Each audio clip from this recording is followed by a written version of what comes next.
everybody, it is Friday. Just about had a been part of a major super duper pile-up wreck. Somebody lost air conditioner part, like a big blower out on the road, and somebody hit it. So of course the person in the truck that it probably fell off of, they didn't bother to stop and pick it up. Because I didn't even see it fall off the truck because I was trying to get into the middle lane. And when I looked back up, everybody in front of me was whipping over from the left lane, and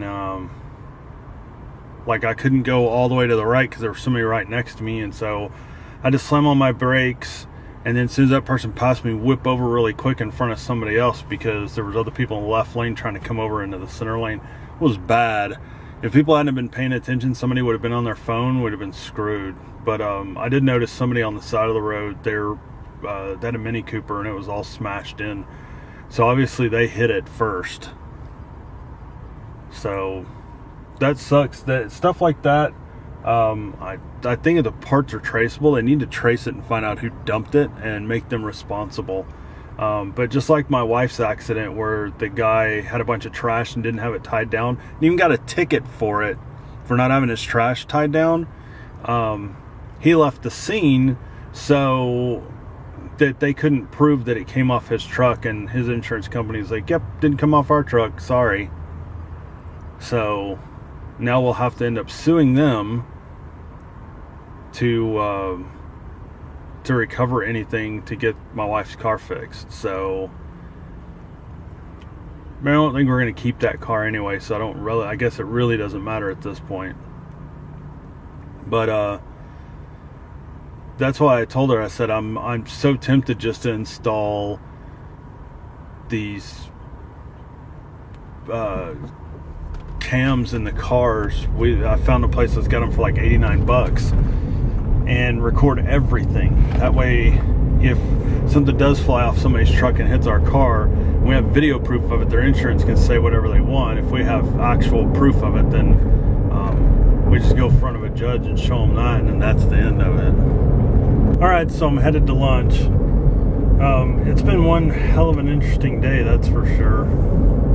We have a big project that is about 2 years in the making, and no one realized that we're not just supporting one piece of software, we're going to be supporting 3. Nobody realized about the other 2 until I brought it up before our meeting with the project manager, and he was like, oh yeah, he goes, we definitely have to do that. And I'm like, I just want to be like, you guys are driving me nuts, because I keep like bringing stuff up, which is important, and I'm just a contractor, I'm not an employee. So to me, I'm doing, all the spectacular work, and everybody else is just kind of like floating by, but yet I'm still a contractor and not an employee. So I don't know. I know that if I ever leave, they're going to be screwed with the people that they got currently. Not all of them. There's so many good people there, it's ridiculous. There's just a few. There's a couple here and there that are really good at talking, but they're not really technical, and so we run into problems. And maybe that's not their fault. Maybe they just haven't been trained, or maybe they're just not technically inclined, and they're really in the wrong position for what they're doing. Because I really feel like I'm having to manage these projects and having to have these conference calls, and I'm having to do this and do this, and it's not my job. That's what bugs me. Nothing else bugs me. Everything else I can get over. If somebody wants to take credit for everything, then that's life. All of that I don't really care. I don't want to have to do your job. I mean, you're paid a salary to do a certain thing a certain way, and you're not doing it. You're screwing around. And you're making everybody else do your work for you when it's not their responsibility. So I even brought it up to my boss that really those people, the the project managers really need somebody technical that's part of their group that does all the technical work for them. And I said, that's what I feel like I do, and it's really not my job, because I could have totally let this project go as is. They would have got it up there, got it all installed, and been screwed. The first time they needed to really, because it's a backup location, and the first time they needed it to work, it wouldn't have, because they wouldn't have had all the software installed and ready to go. So if I hadn't said anything, there would have been problems, and I'm sure somebody would have ended up getting in a lot of trouble over it. And you know, I add so much to this company, and that's why I get aggravated, because it's like I'm not good enough to hire, even though time after time after time I'm fixing problems and making customers happy and keeping things from falling apart. And I've already proven over and over and over again that what I do is extremely important and it's needed. And if I leave, then, you know, they're kind of, I guess, on their own to say. So I don't know, that's going to be up to them on what they want to do. Something better comes along, then I'll grab it. If not, I'll just keep doing what I'm doing until they decide to make me a permanent employee. Alright, so I'm headed home. Had enough of the office today. Actually, I'm not headed home. Going to our friends to check on their dog and maybe go swimming for a little bit and then go home. I'm freaking tired. I wore out. I hope to God the dogs let me sleep in the morning. They're pretty notorious for getting Dad up first thing in the morning.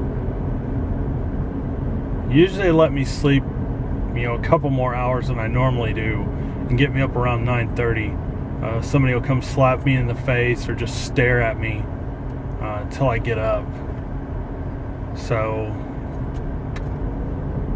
I usually get up and then let everybody out and feed everybody and take care of the goats and the chickens and check the garden, and then go in and play a little GTA 5 for a little bit until like the stores open and stuff. But there's been a couple of times they've let me sleep till 11, which is so nice. But it just depends. If my wife ends up getting up for some reason and they convince her to let them outside, and she does, then I usually get to sleep in. But the majority of the time they want Dad to get up and let them out and give them their breakfast. So it's what I do. Gotta take care of my babies. Alright, we're finally heading home. Our friends are coming back tomorrow, so we made sure that we cleaned the pool some and washed the towels we used from going swimming and then taking a shower, and then we vacuumed and did some other stuff, cleaned some other rooms. So now it's like nearly 1 o'clock in the morning. I'm about to pass out. I was in there watching Cops, because since we don't have regular cable TV, I don't get to watch Cops all that much since they moved it to cable only. So I got to watch me some Cops that I had never seen. A couple of those I had never seen before. One of them I had seen one time before. So, but I don't mind. I love watching that show. So anyway, I'm headed home so I can go straight to bed. So I'm wore out. Like, I wanted to sleep in tomorrow, and hopefully the dogs will oblige, because I'm probably not going to be in bed and asleep till about 1:30, because I'm going to have to go home and let them brats out, let them go potty. But I feel a little bit better. I felt kind of bad earlier. I was having a little bit of chest pain. I have an appointment on the 18th to go see a cardiologist. The lady my wife talked to today, though, said that if I do get to a point where I'm at rest and my heart rate's not up and I have any kind of chest pain, I probably need to go to the hospital. So I had a little bit tonight, but that might have just been residual from swimming and stuff like that, which swimming for me is just bobbing around in the pool for a little bit, because if I actually swim, then it causes my heart rate to go up too quick. So which I did swim like one lap and I was just about to die. My chest was hurting so bad. So I just have to be very careful on doing stuff like that and quit being stupid. And I know I'm not supposed to be exercising right now. So anyway, if I have any more pain though, when I'm just at rest, then I'm probably going to end up going to the hospital. So, because there's no point in taking a chance, because they can do all the tests at the hospital, and then I can go see a cardiologist and we would know exactly what was going on. So, but I have an appointment on the 18th, so that ought to be interesting. Which I'm sure they'll have some ideas of what it is that's going on with the tests that I have done so far, the CT scan and the blood work. I'm sure they can come up with an idea of what it is without having to do the stress test, which I really don't want to do. I mean, that worries me more than anything, is doing that stupid stress test. But if we have to do it, we have to do it. So